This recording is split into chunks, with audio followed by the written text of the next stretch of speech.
एक गांव में एक धनी आदमी रहता था। वह अपने बेटे श्यामू की बुरी आदतों से बहुत परेशान था।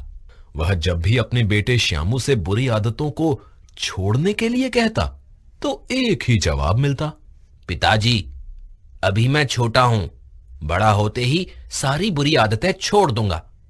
इस तरह वह बुरी आदतों को छोड़ने की कोशिश नहीं करता था। उन्हीं दिनों उस गांव में एक महात्मा आए हुए थे। वे अपनी सूझबूझ के लिए प्रसिद्ध थे। जब धनी आदमी को महात्मा के बारे में पता चला तो वह महात्मा के पास गया और उन्हें अपने बेटे की बुरी आदतों के बारे में बताया। महात्मा ने कहा, अपने बेटे को कल मेरे पास लेकर आना। अगली सुबह धनी आदमी अपने बेटे के साथ महात्मा के पास पहुंच गया। महात्मा ने श्यामू से कुछ बातें की, फिर उसे एक बगीचे में घुमाने के लिए ले गए। एक जगह पर रुके और नन्हे से पौधे की ओर इशारा करते हुए बोले, बेटा, इस पौधे को उखाड़ दो। श्यामू ने पौधे को बड़ी आसानी से उखाड़ दिया।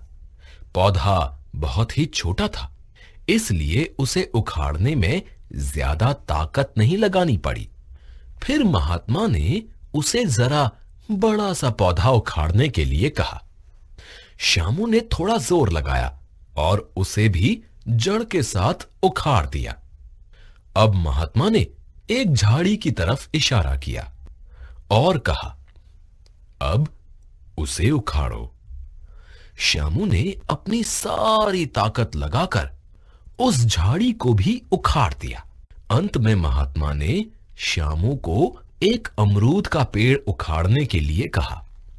श्यामू ने पेड़ के तने को पकड़कर अपनी सारी ताकत लगा दी, परंतु पेड़ टस से मस नहीं हुआ।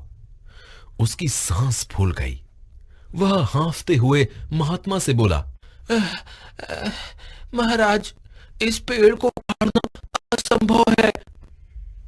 तब महात्मा ने श्यामू को समझाते हुए कहा, बेटा, बुरी आदतों की भी यही दशा होती है।